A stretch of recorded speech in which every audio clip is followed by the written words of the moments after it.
Hey there, folks.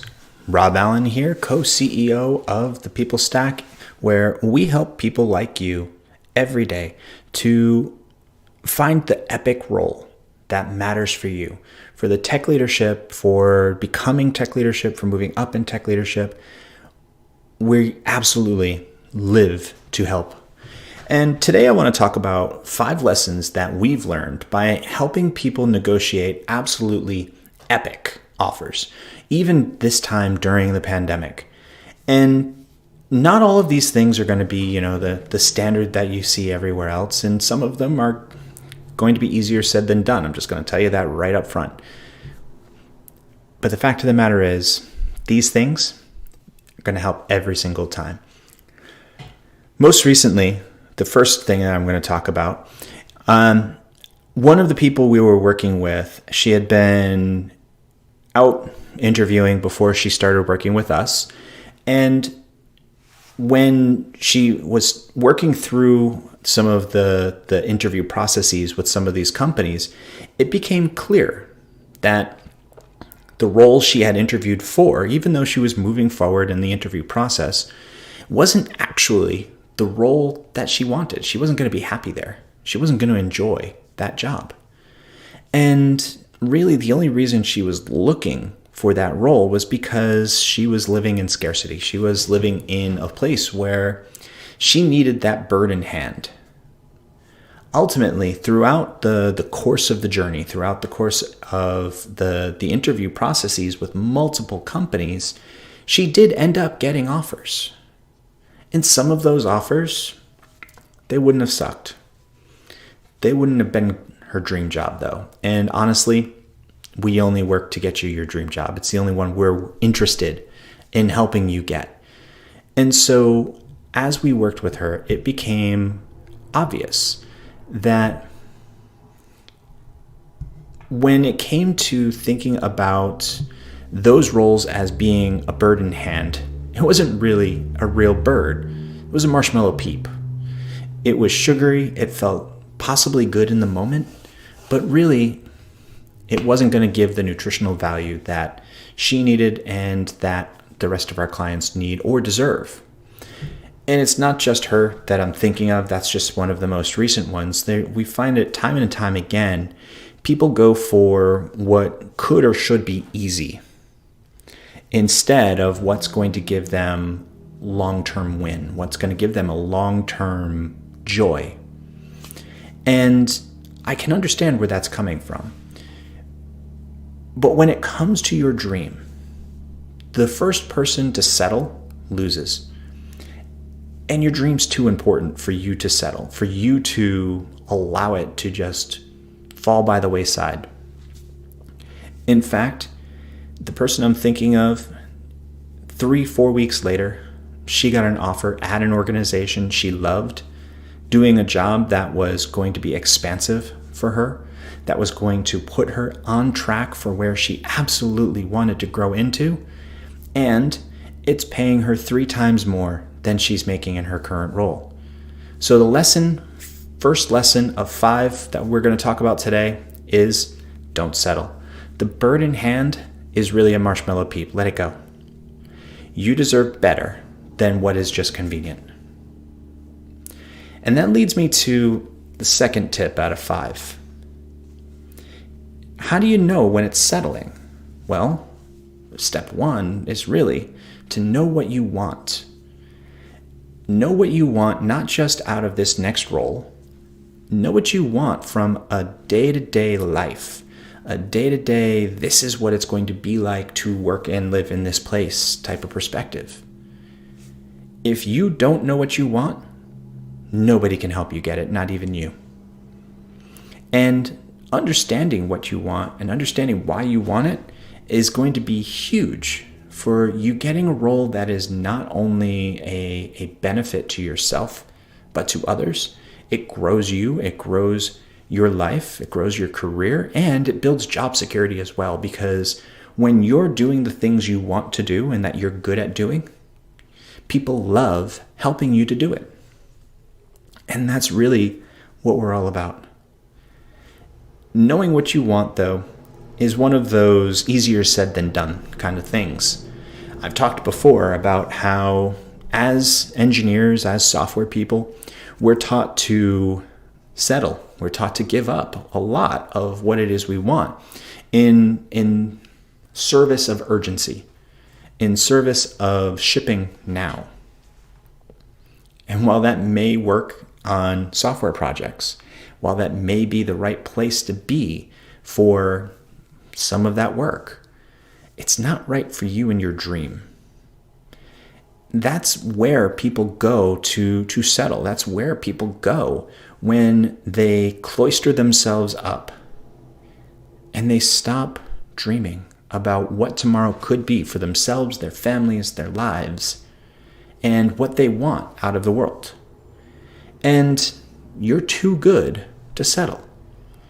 And I know you're too good to settle because, one, you're listening to us, which means that you're thinking about what you want for your life. But number two, everybody is too good to settle. Let's just be clear with that. There are no bad people. There are just people who are in the wrong seats on the wrong bus. And right and wrong actually doesn't factor into it. It's more, you're either in the seat that serves you or you're not. Knowing what you want is a crucial part of that, because to get to know what you want, you need to think about what it is into the future that should be optimized for. Do you want to optimize for money? Do you want to optimize for time? Do you want to optimize for flexibility? Do you want to optimize for learning new things? Do you want to optimize for getting better at managing or growing teams? Do you want to optimize for different types of interactions with different organizations, different types of organizations? These are going to be all factors in knowing what you want and making sure that you understand all of the pieces that have to be present so that when you're in your new role, when you don't settle, you're going to know the difference. Now, the person I'm thinking of, when she was offered her new role, it was quite clear that this was the better role for her.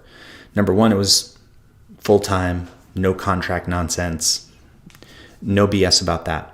Number two, it involved her growing into a place where she was going to run a team. Number three, it used the skills she was the most proud of.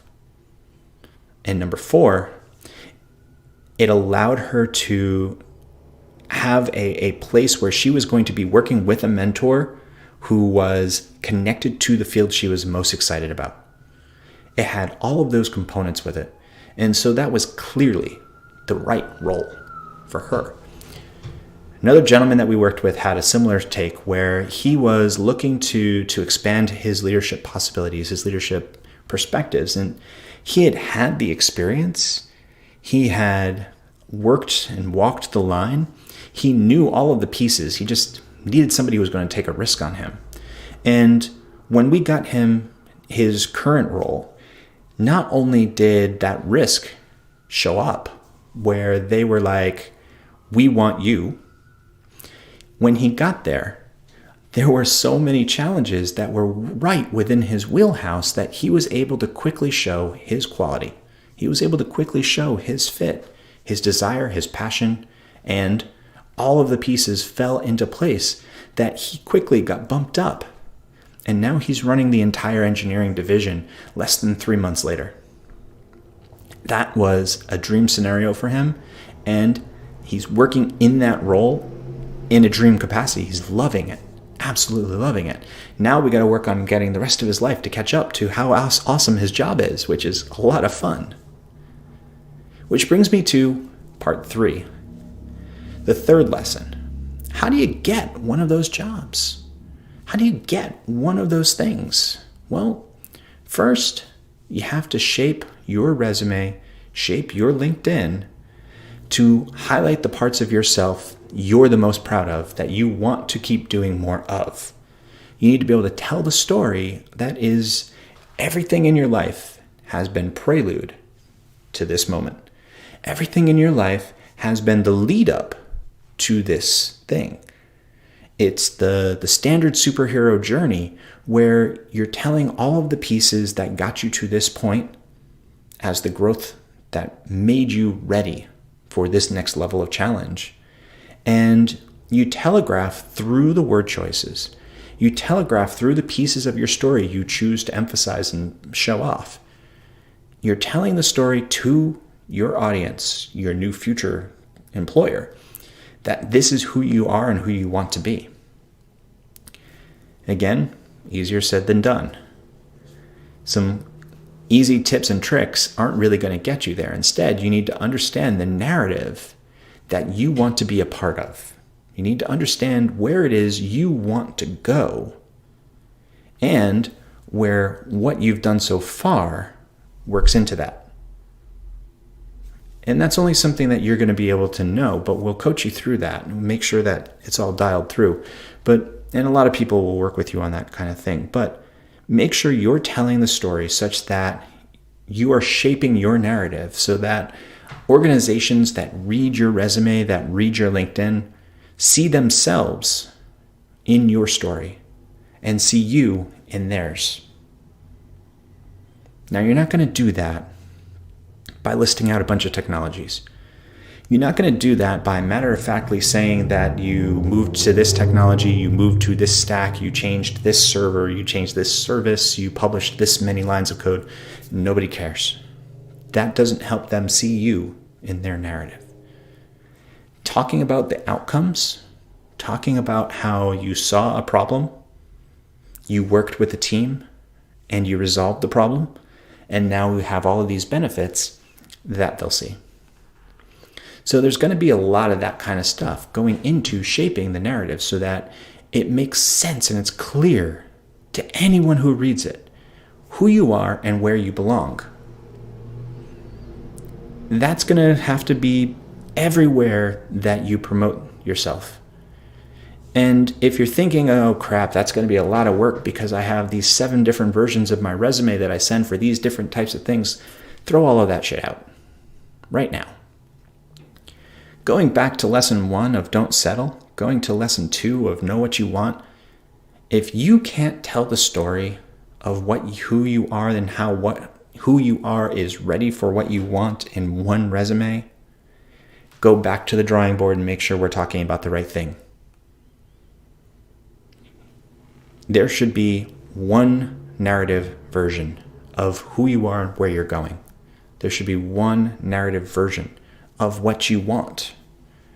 And when it's clear about what you want, when you're clear about what you want, it's so much easier for everybody else to get on board and help get you to what you want. Getting to what you want is going to be tricky because you need to go to lesson 4, and that is take off all of the masks. And I don't mean, covering your face. I mean, as we go into different job opportunities, as we go into different places, different communities, we adjust and adapt ourselves to try and fit our beliefs about what they want from us. And we put on a little bit of show. We want to be liked.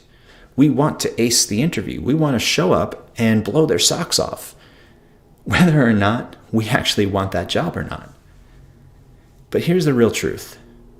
The more about yourself, the more you bring into the interview, the more authentically you are when you're presenting yourself to this organization, the better they're going to be able to understand what they're getting when they hire you, and vice versa.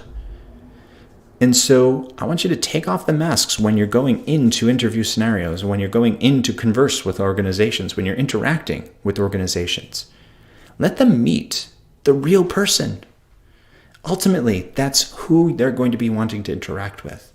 And just like dating, and I'm one of the few people who still likes to use the dating metaphor for the hiring metaphor. Just like dating, the more masks you wear during that courtship, the more fake you have to be in the actual relationship, the more fake you need to be in the actual job, the more you need to pretend to be something you're not which increases stress, which increases burnout, which increases the likelihood that you're not going to love that new role. You're going to be given a role that may or may not fit you, and then you're going to have to try and fit yourself in ways that just aren't congruent. So lesson 4 is no masks. Drop that nonsense. Be 100% authentically, unapologetically yourself. There is somebody out there looking to hire exactly you. But you're not going to know that until you put 100% authentically you out there. Same thing with dating. Lesson 5 of things that we've learned getting epic offers for dream jobs for our clients is you have to be ready to negotiate. And that sounds like an obvious thing. That sounds like a thing where it's like, Rob, I know I need to negotiate. Here's the thing though. Even when you get an offer that blows your mind, and we've worked through with some clients there where the offer doubled their previous salary or tripled in some cases, and they were still able to negotiate more. Some of that is more money because that's what was important to that client at that point in time, but some of it was full-time work from home even after the pandemic's over. Some of that is additional release time for travel because they were going to need to relocate. Some of that was additional vacation time. Some of that was a different work environment. So computer system setups, stuff like that. In a negotiation, when an organization has made an offer to you, they are saying they want you. And if you didn't settle because you knew what you wanted, you shaped yourself for the offer for the role, and you wore no masks to get there, the person that they want, the thing that they want is unapologetically, authentically you. And they deserve to get that. And you deserve to get whatever it takes to make you feel whole to accept that offer. If that means full-time work remote, if that means, even for a bank, guys, it can happen. If that means being able to have a flexible schedule, if that means an extra 40 hours of vacation time, if that means a signing bonus, if it means a relocation bonus, all of these things and more are available to you when you negotiate. And there's some fear that that's going to take away the offer. But within the offer, there's going to be baked in certain levels of wiggle room. As a hiring manager myself, I've made offers to people and expected negotiation. So I have a ceiling of number, X plus 20. And when I call and I say, I'd love to welcome you into our community and I'd like to make you an offer of X. How does that sound to you? What I'm expecting to hear is some form of intro into negotiation. Now, being the manager I am, I have in places said, because it's been done for me as well, when somebody responds, wow, X sounds great, I can respond then and said, so what I hear you saying is that it's an interesting offer. And if we were able to go to X plus 15, you'd be excited to sign right now. Is that what I hear you saying? Yeah, good. Okay. You know what? I think we can do that. Let me update this and I'll get you the paperwork. Congratulations. Thank you for joining us. And I can't wait to see you on board. Negotiation is part of the process.